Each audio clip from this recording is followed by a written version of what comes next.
Troy Planning Commission. We have an agenda. If anyone in the audience would like to pick one up and follow us along, they can do that. At the appropriate time, if anyone wants to address us, please come up to the podium, state your name, and address your concern. With that, Brent, would you take roll, please? Mr. Edmonds. Here. Mr. Hudson. Here. Mr. Krent. Here. Mr. Maxwell. Here. Mr. Sanzika. Here. Mr. Schultz. Here. Mr. Stratt. Here. Mr. Tagle. Here. Mr. Ullman. Here. And we have a full house. The next item is the approval of the agenda. It's my understanding that, Mr. Savanant, would you like to amend that agenda for another item? Yes, thank you, Mr. Chairman. The applicant for item number 8, the potential conditional rezoning, he called me yesterday to inform me that he had intended, when this was put on the agenda, he had intended to provide us with a conceptual site plan. However, he was unable to get a site plan approved by corporate that he was comfortable with and that we had discussed. And he was not comfortable going before the Planning Commission with a conceptual site plan that showed, that was inaccurate and did not really show what he wanted to show. So he wanted to postpone this item or remove it from the agenda and come back in January with a more accurate site plan and have a better quality discussion with the Planning Commission. He does intend to move forward, but the timing wasn't right for this meeting. All right, we'll delete that from the agenda tonight, and you can reschedule with the petitioner. Mr. Sanzika, I understand that you would also like to add an item to the agenda. Yes, thank you, Mr. Chairman. I'd like to add an item regarding the transit center. I'd like to discuss the proposal that's being submitted to the City Council on the 19th and propose a resolution at some point. All right, would you mind putting it as item number 8 since we just lost that item? Not at all. Why don't you make that motion and see if we can get a second? Mr. Edmonds. I'll second. Okay. Any discussion? All in favor, say aye. Aye. Aye. Opposed? That item is added to the agenda as item number 8. Item 3 is the approval of the minutes of October 25th, 2011, the special study meeting. Does anybody have any additions or corrections to those minutes? If not, I'll entertain a motion. Mr. Schultz, to approve. Second. Mr. Maxwell. Any discussion? If not, roll call, please. Mr. Savanant. Mr. Krent. Yes. Mr. Maxwell. Yes. Mr. Sanzika. Yes. Mr. Schultz. Yes. Mr. Stratt. Yes. Mr. Tagle. Yes. Mr. Ullman. Yes. Mr. Edmonds. Yes. Mr. Hudson. Yes. Items the minutes are approved for that meeting. Next item is public comment for items which are not on the agenda tonight. Seeing no one who is present, I think we'll move on. Nobody wants to make a comment. Mr. Stratt, do you have a ZBA report? Mr. Chairman, there was no meetings, so therefore I don't have a report. Very well. Brent, do we have a DDA report? Mr. Chairman, there was no meeting, so I have no report. Do we have a planning and zoning report? Yes. We've got some items in the hopper for January, which is a good thing. We've got an application for an 11-unit site condominium, so that's 11 single-family detached homes. It's the first site condominium application we've had in quite some time, so that's good news. I think that's a sign. We have an application for a special use application for an automotive repair. And I should mention the 11-unit site condominium is on the west side of DeQuinder, north of Big Beaver. We have an application for special use for automotive repair on the south side of Elliott Street. Elliott is in section 36, which is the southeasternmost section of the city. So it would be west of DeQuinder, north of 14 Mile on Elliott Street. And we have another application. Zach, help me out. The third application, it's escaping me right now. The drum roll, please. Sounds like Geez, I had this all just ready here. presidential candidate. For everybody here. Thank you, Mr. Perry. It'll come to me, Mr. Sherman, but we're going to have 3 applications in January. We'll wait in suspense until the next The meeting. suspense, yeah. Well, it'll be a surprise. A little teaser. There's the shop, the baseball field. The baseball field, thank you. We have an application for Birmingham Brother Rice High School to construct a baseball field for their very successful high school baseball program on the south side of Equity Drive, which is just a little bit west of Walmart, just north of the airport. There's vacant property. There's a automotive repair facility that's vacant right now. There's some vacant lots to the east of that. They propose a baseball field there. Good. So thank you very much, Zach, for that. Is that semi-professional? Yes. No, We high don't school. want- Don't bring it How up. many seats is that stadium? Well, Mr. Zanzika, we have sped right along to item 8 on the agenda. Thank you, Mr. Chairman. I'd like to take the opportunity to thank everybody for including this as an agenda item.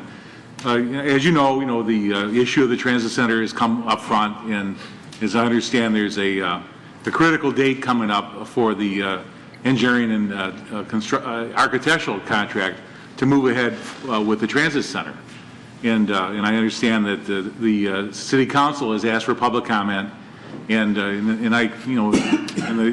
public comment has been full for the last meeting or so, and it's just I think it just behooves us as a planning commission to be able to comment on our feelings on how this project should move ahead. I work as a project manager for Oakland County, and I've worked on federal grants for my entire career. And I just know how much work and effort has been taken to date to get to the point where they are to not be able to move ahead, or be threatened not to be able to move ahead, to lose a grant because of a potential conflict with the city council. And I understand it's very close with the city council. Possibly there's one swing vote that may be going either way. But all in all, as a planning commission, I think we've spent a lot of time on the project. I think we've come a long way. I think it's properly zoned. It's in our master plan. It's part of a regional plan throughout the state of Michigan and southeastern Michigan, and it's a good effort that is worthwhile proceeding with, and that's why I wanted to bring it before the board today for their consideration, to submit a motion to the city council for their consideration at the next meeting. Do you have one prepared? Yes, I do. I'd like to. Could you Why don't pass? you Could you pass it move along? its resolution, or do you want to pass it out for us before you? I do could that? pass it along to the rest of it, but I'd like to, if you like, I could read the resolution. Why don't you move it? right. And We have a get it in comment. proper position to discuss. Mr. Chairman, we have Mr. comments Stratt? afterwards? I beg your pardon? We'll have comments afterwards, and I would propose that if it's moved and seconded, it's open for discussion before we take a vote. Okay, thank you, Mr. Chairman. Whereas the city of Troy received an $8,485,212,000 federal grant to fund the Troy Multimodal Transit Facility project through the American Recovery and Reinvestment Act, ARRA, High-Speed Intercity Passenger Rail, HSIPR program. And whereas on September 12, 2011, City Council approved an MDOT capital contract for $8,485,212 for the specific purpose of designing and constructing the Troy Multimodal Transit Facility at no cost to the City of Troy. And whereas the Troy Multimodal Transit Facility will become one of 10 planned regional hubs in the Detroit Regional Mass Transit DRMT plan for Detroit metropolitan area, including Wayne, Oakland, and Macomb counties, and the City of Detroit. And whereas the Troy Multimodal Transit Facility will be served by Amtrak and SMART, which would utilize the Troy Multimodal Transit Facility as a central hub for their bus network. And whereas the Troy Multimodal Transit Facility complements transit-oriented initiatives throughout southeastern Michigan, including the Woodward Light Rail and the Detroit Region Aerotropolis projects. And whereas studies shown that investment in public transit yields economic benefit to the surrounding area, including the creation of large number of construction jobs. And whereas the public transportation provides transportation options, allows for mobility for underserved populations, provides congestion mitigation, assists in retaining young talent, and helps regions to be competitive in the global economy. And whereas the City of Troy Master Plan calls for the creation of a mixed use area centered between Oakland/Troy Airport and the Troy Multimodal Transit Facility. And whereas the Troy Multimodal Transit Facility will serve as a vibrant gateway into the city of Troy. And whereas if the council votes to terminate the Troy Multimodal Transit Facility project, the $8,485,212 federal grant will be used to fund another project elsewhere. The money will not be used for any purpose other than high-speed rail. Therefore, be it resolved that the Planning Commission hereby recommends that the City Council approves the contract for architectural engineering services so that the Troy Intermodal Transit Center can be designed and constructed. Be it finally resolved, a copy of the resolution shall be forwarded to all City Council members prior to the December 19th, 2011 regular meeting. Second. Seconded by Mr. Schultz. Open for discussion. Mr. Stratt? Yes, I'd like to first preface by saying that I'm all for the project, and I certainly will be voting for it. However, there are a few issues that I did want to discuss, and I'll be discussing these as a professional, not a member of the Planning Commission. As a professional architect, that is. I have had my registration and practice for over 40 years. However, I do have some concern. I sold my firm 14 years ago, and at that time I had over $140 million worth of construction costs on our boards. I want to express my disappointment in the method in which the proposal was prepared. I received several phone calls from my colleagues, and there were 32 mandatory walkthroughs, which every firm, there were 32 firms that were represented. Only 5 firms responded out of the 32, which represents less than 85% did not respond or in that neighborhood, which I'm very, very disappointed with that. And I think that this is a MDOT project. I understand that, and I understand the proposals were prepared, and I think it's MDOT that is responsible for this. But the method in which the proposal was prepared, that mandatory proposal method, was really out of the ordinary and was not anything similar to what an AIA standard AIA contract would be for construction of any kind of building programs. So I wanted to say that I had several of my colleagues call me and ask me, express my opinion on this, so I'm taking this opportunity to do so. And it is amazing how the majority of the firms were actually engineers, and of course the one thing that was presented at this walkthrough was that they felt that Hubbell Roth and Clark had an inside track to it, and they said no, but MDOT, obviously Hubbell Roth and Clark is the contractor, the primary contractor of this. Now, I had an opportunity to review the drawings, and I was very impressed with the drawings, and I understand Mr. Tagle also had an opportunity to review the drawings as well. And it's about 1,000% better than what was previously submitted. However, I'm sure there are areas that certainly could be improved on. This was strictly a schematic design done, and it was done rather quickly, I'm sure. But the construction cost is way out of line. I don't feel that it is $8.5 million. I think it's unrealistic as far as what they have done as well on that figure.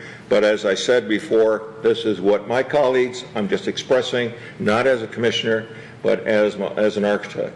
And I can just tell you that I've gotten a tremendous amount of response on that. Tremendous disappointments, and I'm sure that there'll be an article in the AIA reflecting this as to what has happened here. And I think I know it's not our fault. I don't think it's the city's fault. I think it's MDOT that prepared this, or whoever was responsible for it, but they obviously had never done a building program before, or done a building program. So with that, as I said, I'm going to vote for it, but I felt an obligation to express what the architects were telling me. Thank you. Anybody else? Mr. Maxwell. Oops, I have a chair that just about came apart on me. Great television. We haven't had much going on in the city this past quarter. There's no one here this evening. We've hardly had any meetings. And we have an opportunity here. There's an investor. Now, some people think that's a poor investor because it's the federal government. But we have an investor willing to provide $8 million of investment to our city. And We don't have that kind of opportunity every day come before us from any quarter. On top of that, this project is a project for the future as well as the present. And I hear a lot of people talking about the project, they just talk about today, not what it could mean down the line. And the question I want City Council to consider is simply this. Does this benefit the economic development of Troy or not? Just answer that question. If yes, vote for it. If not, don't. Now, Mr. Stride brings up a good point, but we don't know right now what the total cost of this project is going to be. We have no idea. There's a lot of land that has to be dealt with and moving several hundred buses a day in and out of this particular area. There's costs there. People say, well, it's only a 2,500 square foot structure. Well, that's not the main cost. The main cost is developing that land so that hundreds of buses and taxis and other modes of transportation can move in and out of that location on a daily basis. Will this spur development along Maple Road? Will there be a tie-in to the airport, the Troy Airport? We have Fortune 500 companies here. Could we tie them in with those amenities? I think so. One of the best things Troy has going for it is its location. Its location, location, location. As a planning commission, we look down the road far beyond today. They might say, well, we don't need this today, but it's something that it'll be a fundamental piece of future development. And it's going to spur on additional business growth in that area, far more than the $30,000 so-called maintenance costs people seem to object to. Looking at it as a businessman, risk-reward. What's the risk here? Very little. What's the reward? Potentially very high. What's the investment potential? Will this bring in additional tax dollars to our town, both in money spent from additional people coming in to new businesses being created because of this development? Again, much higher reward than risk. So I would hope that City Council would look beyond the moment, look beyond the politics of today, look at this as a fundamental piece of our development for the future and approve this project. Anyone else? Mr. Strand? Yeah, I'd like to respond. I think you're absolutely right. I think that once the construction manager is on board, if there is a good construction manager and if it's not screwed up, and I mean that sincerely, I think that you'll find that probably you'll be in a neighborhood of maybe $3.5 to $4 million, which would be half that cost. I have no problem with that and understanding that that probably will end up being the case. The other thing I did want to mention is that I had the opportunity of speaking with some of the people over at the airport, and they are extremely excited about it, and they think that it's going to be a tremendous benefit for them as well, which doesn't seem to be really brought up very often, but you made the comment about it, and that reminded me that that is a very important factor. And when we had Lawrence Tech do the Maple Road study, that was also a part of the entire thing. They had talked in terms of having from the transit center being a hub, also have shuttle buses going to also Somerset, the collection. I mean, that was another link. There's several links as well as the other hotels around town. But I think that it's a tremendous opportunity for us as well. As a commissioner, I'm certainly voting for it and 100% for the project as well. Yeah, Mr. Chairman, I said one quick thing. Yes. On the $8 million, I hope that we will do this in an efficient manner. Let's say you're right, Mr. Strad, it ends up being $3.54 million. I hope we can do that, and I hope we can return whatever excess funds we have back to the federal government.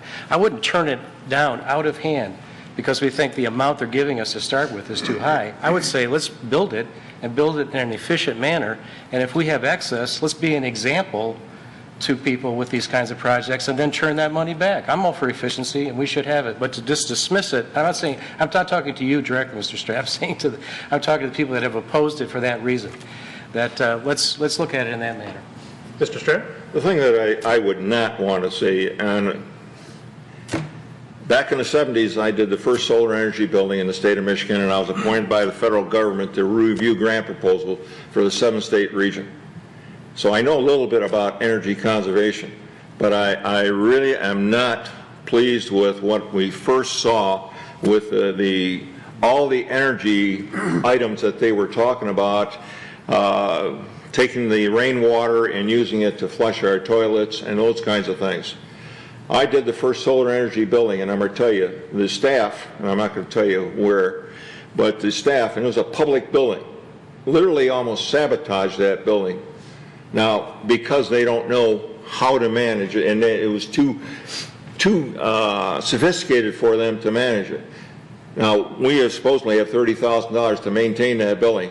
Right now, you know, John Zerlag, our city manager, has laid off all kinds of people. The last thing we need is more expertise and more involvement on the area of management there.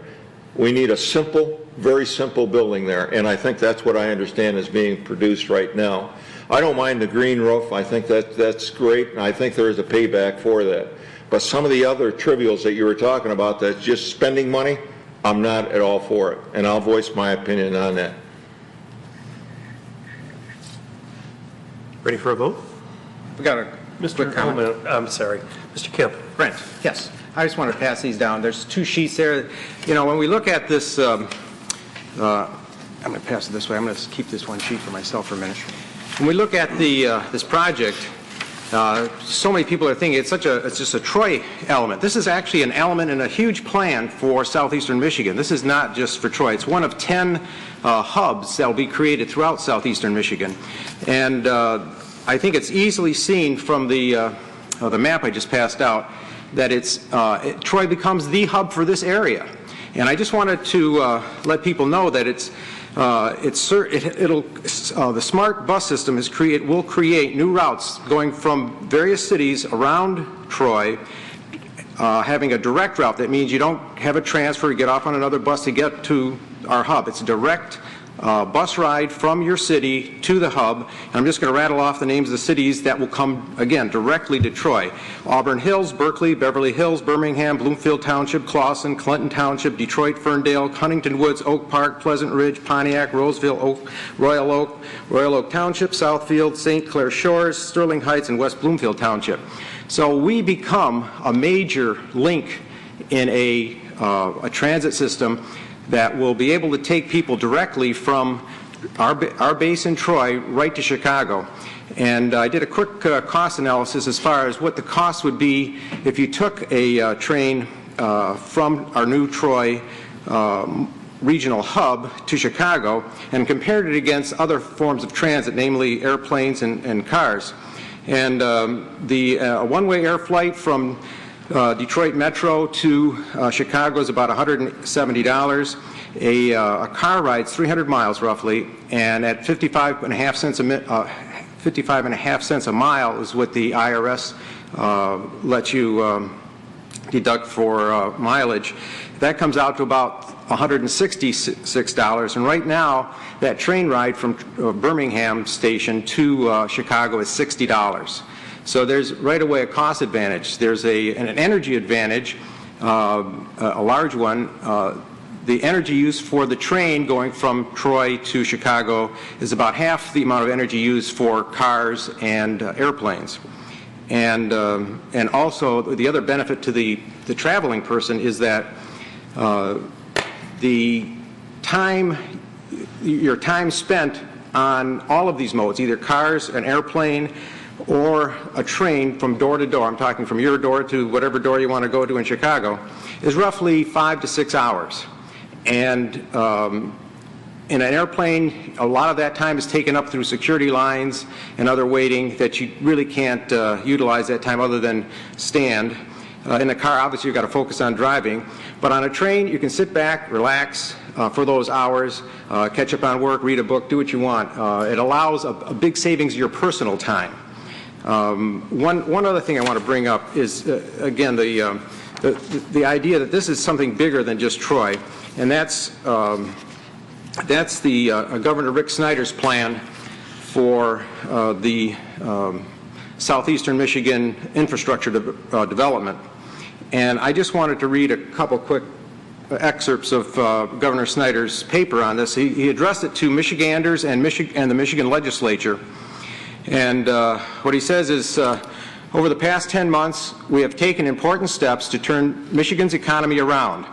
But as too many Michigan too many in Michigan know, we still have a long way to go. Today, we take yet another bold step forward to help ensure our economic prosperity now and in the future. And the key word there is future. As Mark Maxwell just earlier said, I'll pick up another comment. He said, the challenge is simple. Michigan's infrastructure is deteriorating from lack of investment. We are going to reinvent Michigan's economy. If we are going to reinvent Michigan's economy, we have to invest in Michigan's infrastructure. And this year, a bipartisan, get that, a bipartisan House Transportation Committee work group underscored those findings, concluding, once again, that while doing nothing is a decision, it is the wrong one. Southeastern Michigan is the largest metropolitan area in America that does not have a high-capacity rapid transit service in place or under development. Continued failure is not an option. Safe, reliable, and efficient transit can be the mobility backbone that supports the economic revival of Michigan's metropolitan areas by expanding labor markets for business and job opportunities and workers. Just like the highway system spurred economic development near interchanges and exits, transit-oriented development will spur growth near stations and stops. The studies by the American Public Transportation Association concludes that every dollar invested in public transportation yields an average of $4 of economic return. Thanks to the swift action of the legislature, Michigan has already successfully garnered $440 million in federal rail funds. This money will be used to improve train stations, acquire trains, and accelerate rail speeds from Pontiac and Detroit to Chicago. That's interesting how he picked that route, Pontiac to Detroit to Chicago, and Troy is part of that link. This is his major focus for high-speed rail, and we are the linchpin. I'm definitely for this, and I hope the entire City Council votes for it. Anyone else? Mr. Edmonds, then Mr. Senzika. Yeah, I just have a question for Mr. Motsley.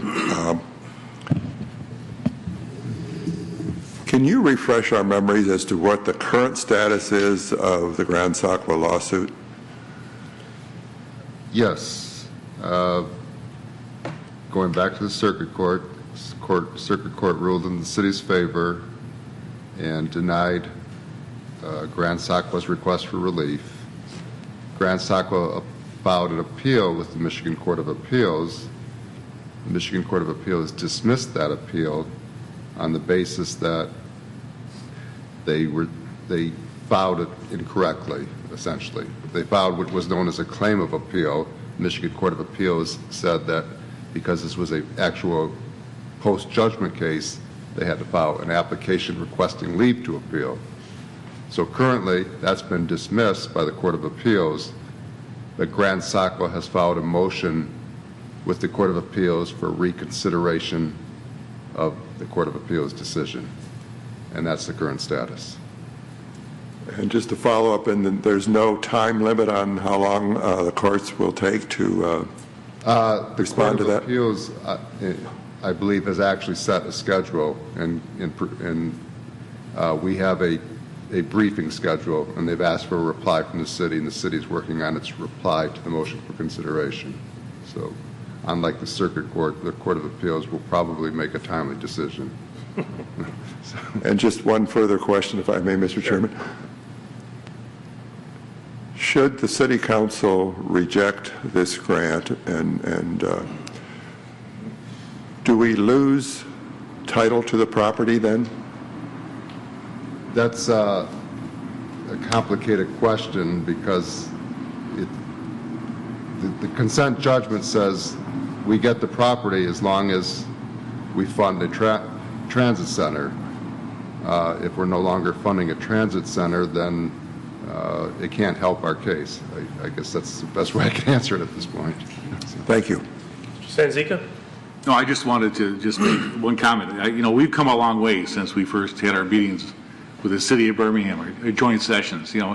I've really felt uncomfortable with the tunnel under the railroad going to the west side of the road. It just didn't make a lot of sense to me, and was very expensive, and I'm sure that's probably where they came up with a large estimate for the $8.5 million total. That is gone now. There's a bridge, there's elevators, the site plan is being evolved, it's being developed, and I'm sure the final site plan and the final architectural plans will look a lot different than what we have today. So it's going to evolve. There's going to be a lot of improvements to the plan, and I'm encouraged. I understand that the architect is very well respected, that was selected, and that he's done other transit centers in southeastern Michigan. And I would hope that, you know, the issue that Mr. Stratt has brought up about the energy efficiency and the cost to maintain the building will be considered.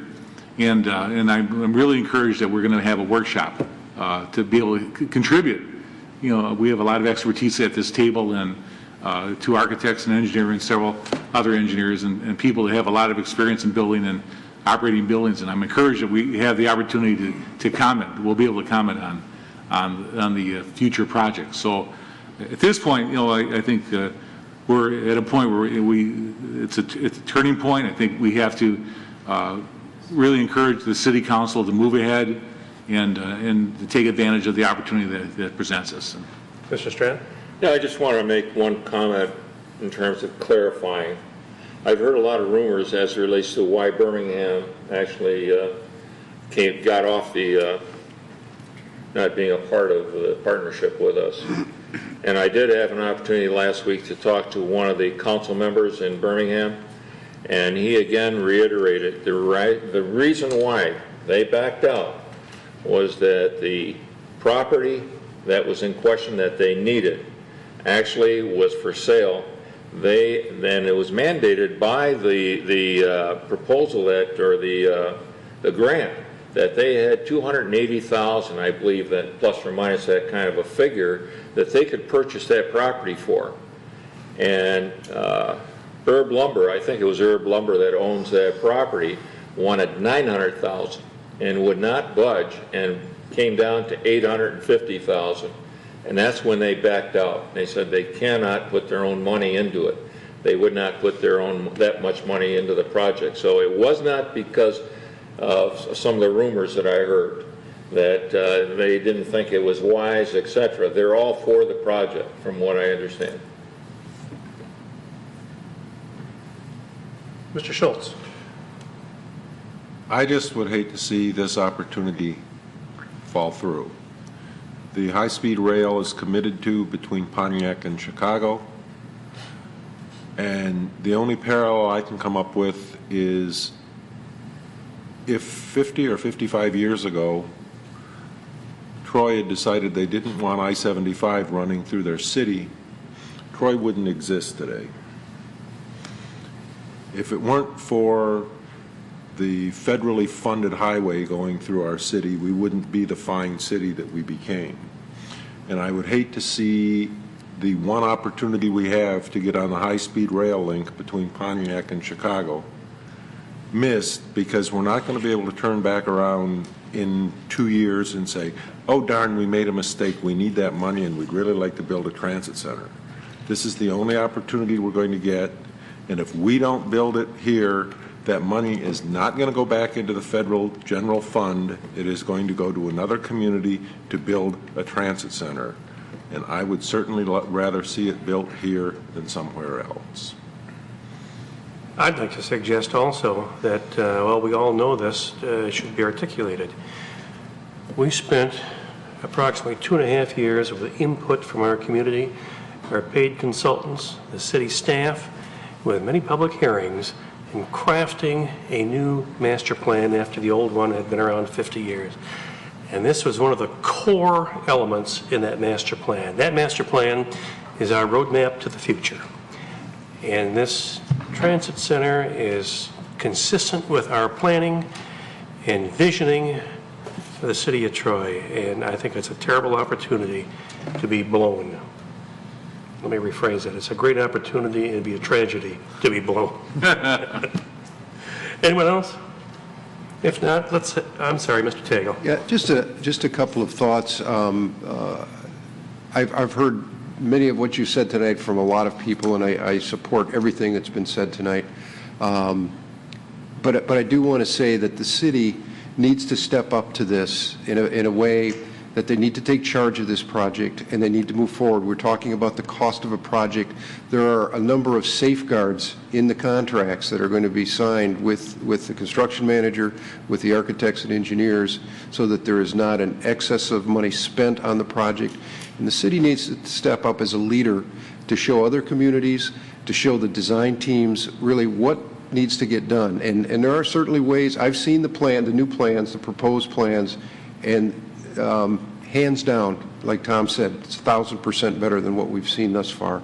It is truly a gateway that we'll all be proud of, and it's not a gateway like might be on 16 Mile, welcoming our neighbors from Sterling Heights. This will be welcoming people from other states, other parts of this state, and it would be something that, like you've all said, it would be a tragedy if we miss this opportunity. So the reasons that I've heard cited from council thus far and from the speakers that have gotten up are short-sighted. They're not looking into the future. They're not, the safeguards are there for the financial end of it, and to base decisions based on looking in the rearview mirror or looking at today's situation, I think is really wrong, and the leadership in this community needs to step up and look down the road. Question? Let's call the question. Mr. Sabanon? Just to clarify, the plans that have been referred to by a couple of people this evening were included in one of the proposals by the successful firm that was selected, which comprises of a number of firms. One of them is the architectural firm of Newman Smith, and they had a rendering of what the transit center could look like. And this is a public document, and any member of the Planning Commission or any member of the public can review that document. It's again, it's part of the public process of reviewing the RFPs, and I just wanted to clarify where these plans were. It was part of the RFP process. Let's take a vote. Mr. Maxwell. Yes. Mr. Sanzika. Yes. Mr. Schultz. Yes. Mr. Stratt. Yes. Mr. Tagle. Yes? Mr. Ullman. Yes. Mr. Edmonds. Yes. Mr. Hudson. Yes. Mr. Krent. Yes. It's unanimous. Resolution will be certified and made arrangements for each council person to take a look at that before the vote. It's a good project. Next item on the agenda is the approval of our meeting schedule for 2012. Mr.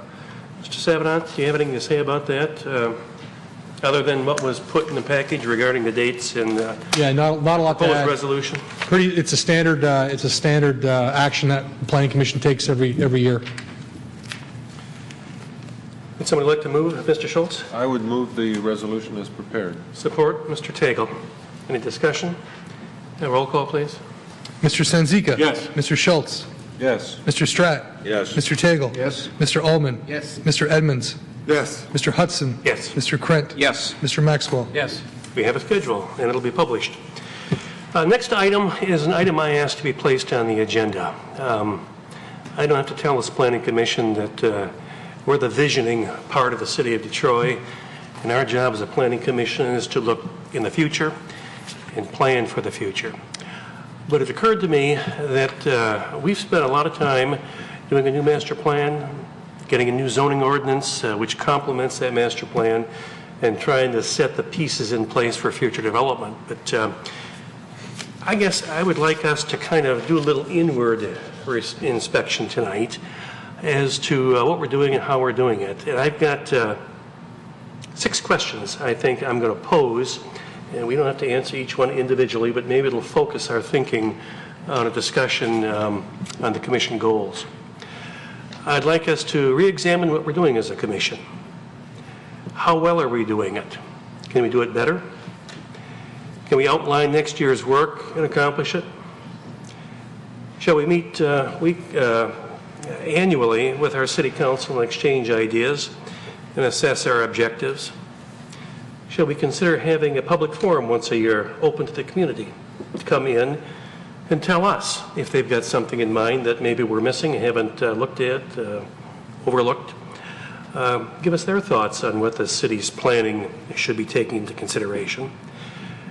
And while our staff is doing this, I think we ought to encourage ourselves to take advantage of continuing education and planning.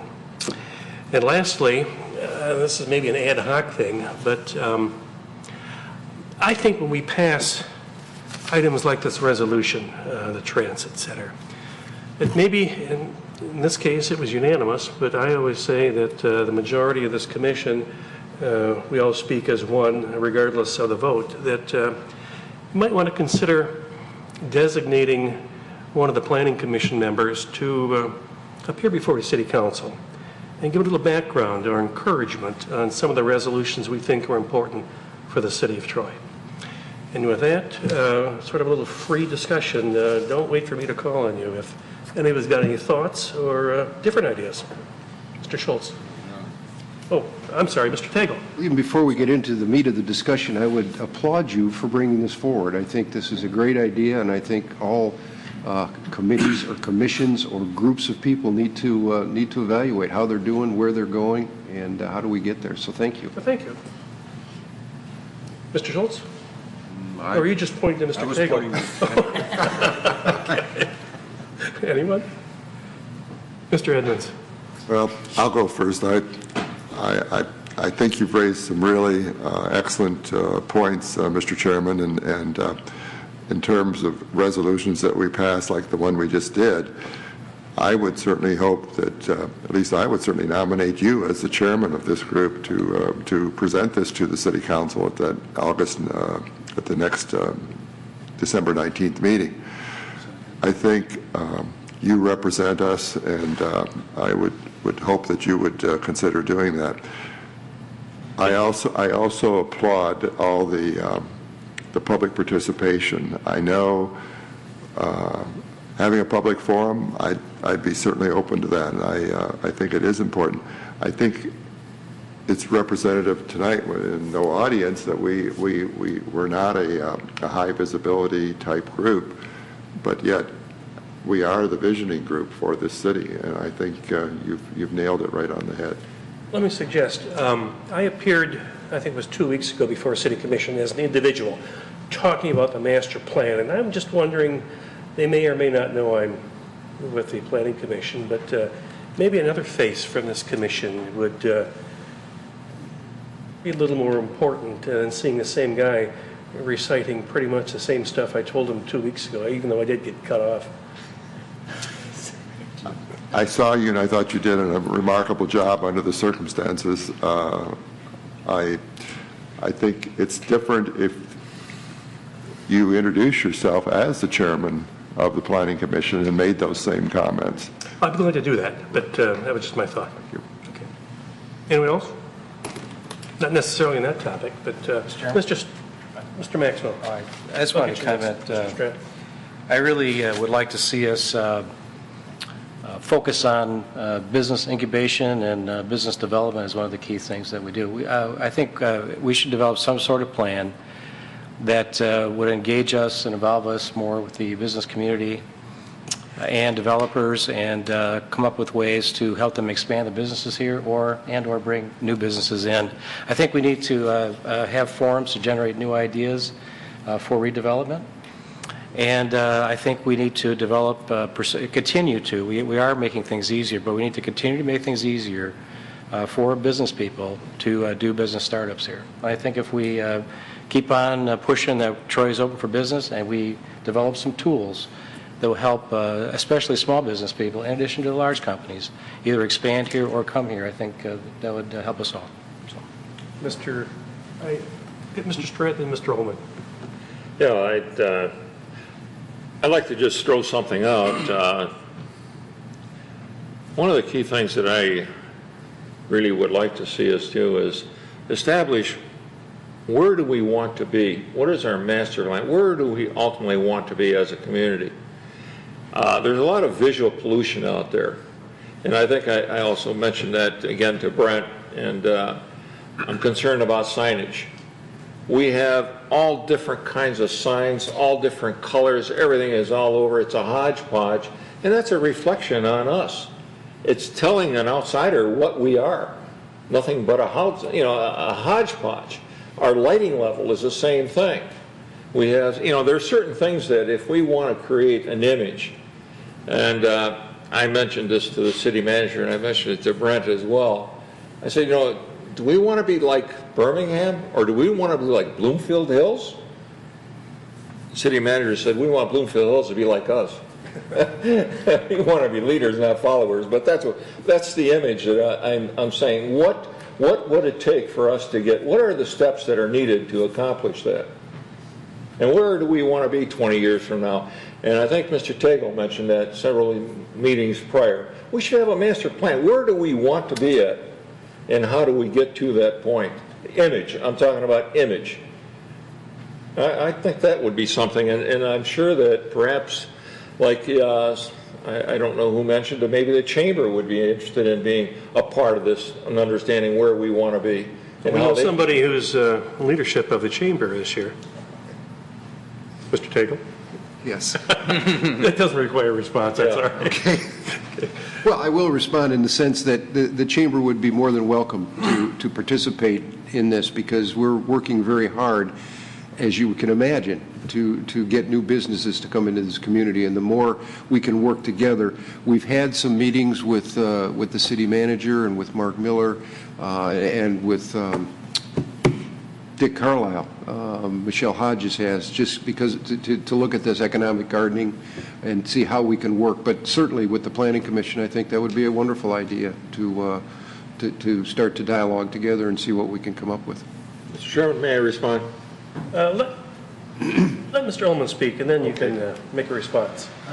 In regard to the comment Mr. Maxwell made about people seeing what we can do and how we facilitate things happening here, I had the occasion to run into an architect that had appeared before us, and in the course of the conversation, we started to talk about planning commissions and such, and he said, wow, he said, you're from Troy. He said that was a really great experience going to Troy. They were very friendly, and they expedited the planning process. He said, I tell all the architects that I deal with, go to Troy. They make things happen and get things done. They don't drag this process out. So Brent, what you've tried to do and all of us have tried to do here is resounding in that community. So that's a great step.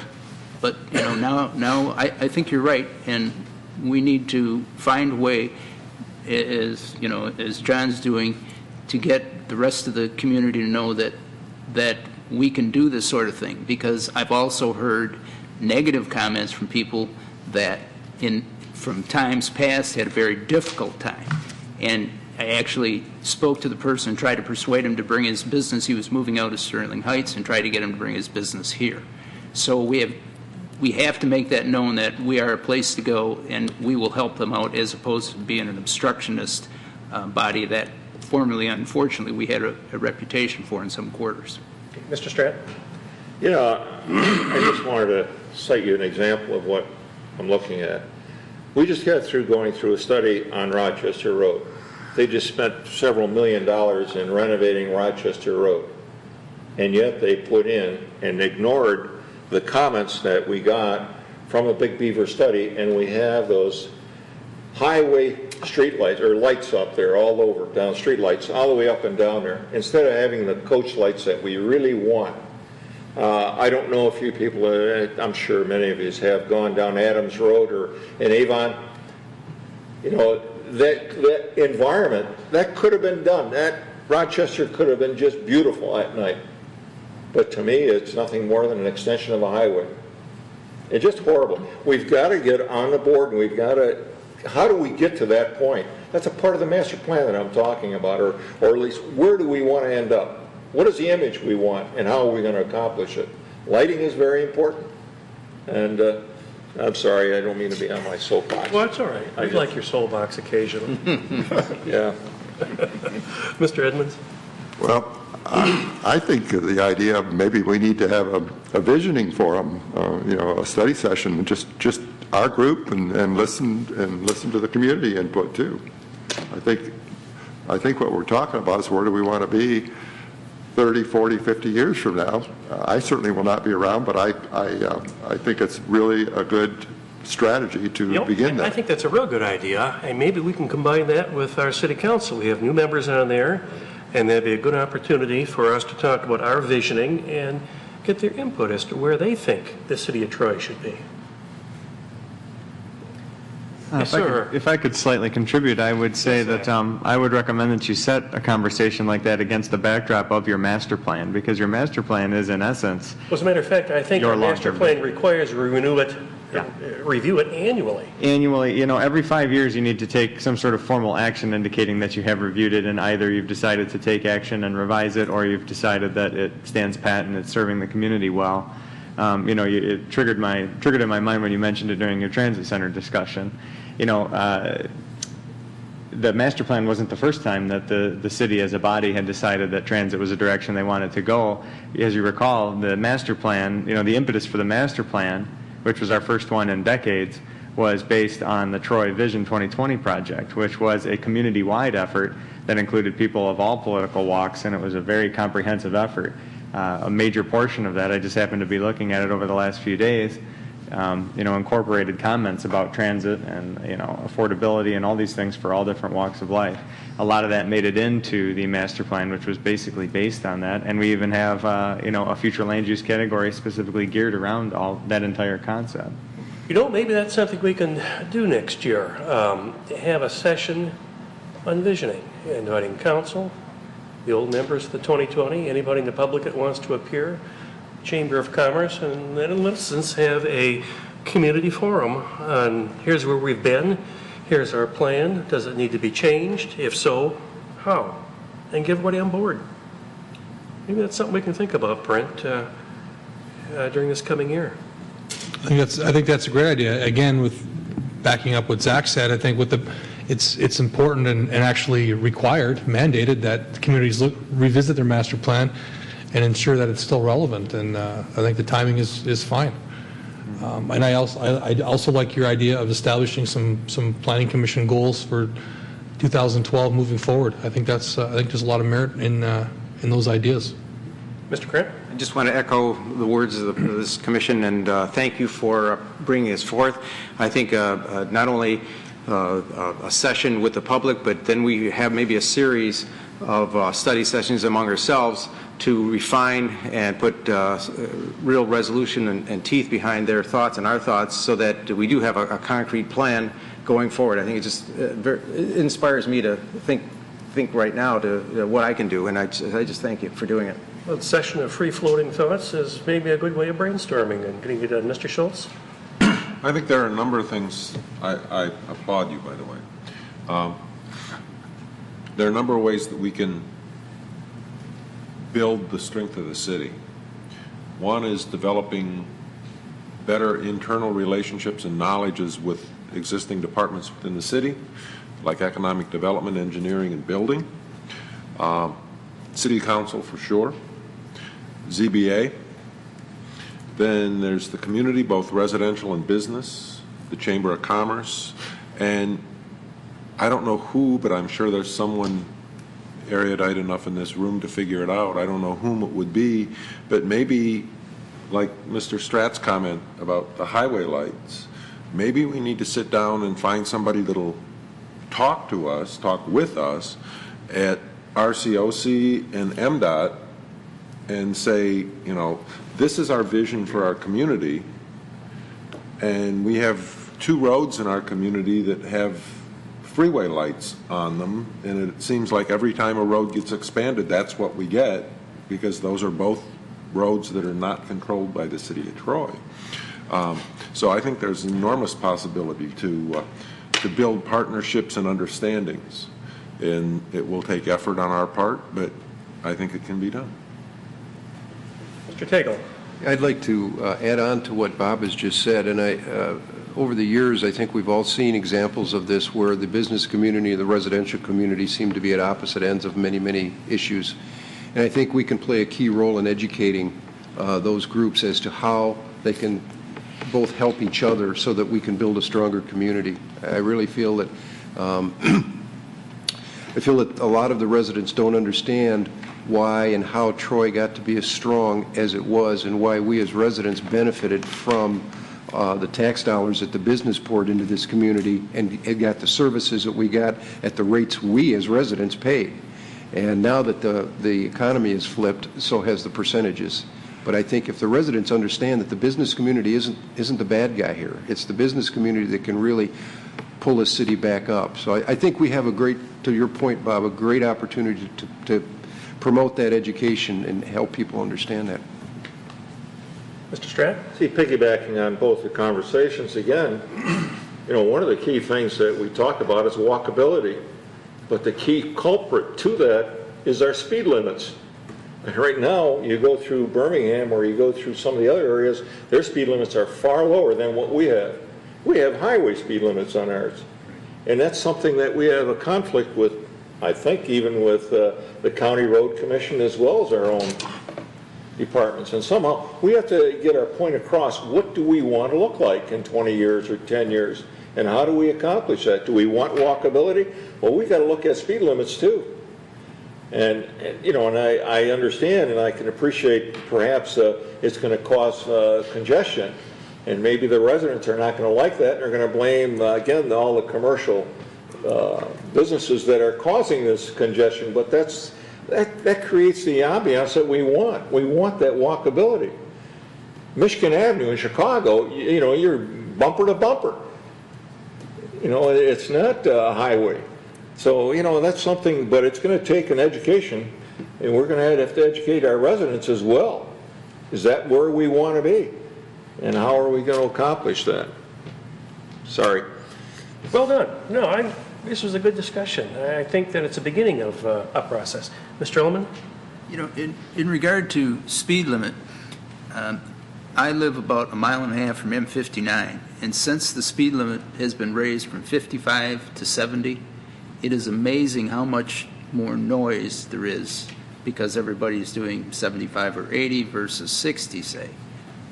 That's the other factor that doesn't seem to get into the discussion on these high speed limits. When the speed seemed to be 5 to 10 over the speed limit, you take a road like Rochester Road that's 45, that traffic's moving along at 50 to 55 miles an hour. With that kind of volume, there's a tremendous increase in the amount of noise, not mention the wear and tear on the pavements. So the whole thing works together, and you really brought up a good point. We should be taking some look at, do we want these to be highways or do we want these to be city streets like they used to be, where you go down into the older neighborhoods in Berkeley, Clawson, there's nothing over 35 miles an hour. Some places it's 25, and they seem to be dealing with the congestion. So I think we need to deal with that sort of thing. Mr. Edmonds. Quite some time ago, we had Kevin, I don't remember what his last name was, the consultant come in and talked about the Maple Road and area and potential as an outgrowth of that perhaps we could do a demonstration project. I know that takes funding and or perhaps grants or whatever, but I think if we really want to put our money where our mouth is, I think a small demonstration project, perhaps on Maple Road, working in partnership with a developer, could really go a long way to showing the rest of the business community what the potential is. I'd like to see us pursue that in the future. Well, Mr. Sevenant, you've got some food for thought here as you start planning our next year for us. Yes, I do. Hey, we'll help you. Anything else, Mr. Strad? Yeah, Maple Road, that you just mentioned. I mean, that's an excellent, where do we want to be 20 years, 10 years, 5 years from now? Where is Maple Road going to be? I'm talking about the light industrial areas. Where do we want it to be? What's our master plan going to be on it? And if you want an example, just go down Big Beaver and see how fast you go across Adams and how fast the speed limit reduces. Or take Coolidge. Not Coolidge, Long Lake. Take Long Lake on the other side of Adams. Becomes very, very slow, deliberately. Okay, let's move on then to public comment, and I see no one wanting to speak, so we'll go to Planning Commissioner comments. Mr. Sanzica. Oh, thank you. Thank you. I'd like to thank the Planning Commission for the discussion we had in the resolution on the transit centers. Thank you very much. Mr. Stratton. I can only say that I may not be around after, I don't know, we're up for a reappointment, I guess, January. So I may not, I think I'm up for reappointment. I'll tell you, if any of us are replaced, there's 3 up, I think, it's going to be a sad day for Troy because you got a lot of history and great knowledge and background here. I think it'd be a mistake for council to replace them just because. I don't know, after they listen to our comments today, I don't know if you're going to be around.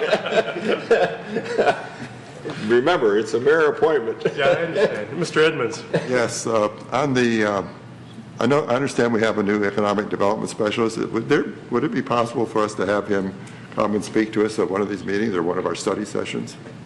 Actually, in the new year, we intend to have him come in and present our new economic development program to the Planning Commission. Great, thank you. Stroman? Thanks. Mr. Schultz? I would like to thank Mr. Sanzica for putting his amendment on the agenda tonight. And if I can take just a moment, because we are talking about signs, and Mr. Stratt mentioned visual pollution. And last month I had the opportunity to visit a very interesting country. Spent 17 days in China. And if you want to see signs gone mad and visual pollution, all you have to do is go to Shanghai or Beijing, because the buildings, I mean, there was one building, I was telling Brent about it the other day, it was probably 15 or 18 stories tall, and an oval-shaped building, and it had LED lights all the way around it, and on a diagonal, it had colored bands that rotated all the way around this building, constantly, as you drove by it on the freeway. And there are office buildings that have electronic projection screens, flat screens, so big that 8 blocks away you can read them. And I'm going, we think we have sign problems? Beijing and Shanghai have some sign problems. And the thing I found interesting is they talk about how they're trying to be so environmentally friendly. And I'm going, the majority of power in China is generated by coal. And yet you're using all this electricity generated by coal plants to light up these buildings. And it's almost as if they build a building and the person that builds the next building has to see if they can put more lights on their building than was on the one that was built just before them. It was an enlightening experience, and I will treasure having been there my entire life. Thank you. Thank you. Mr. Krebs? Nothing from Mr. Maxwell? Nothing for Mr. Daigle? I will, with your permission, take this resolution on the 19th and make it public. I'm sure the commission will see it ahead of time, but just to emphasize that we're unanimous in this and it's important to the city of Troy. Thank you. Thank you. Thank you. And with that, we're adjourned. Good.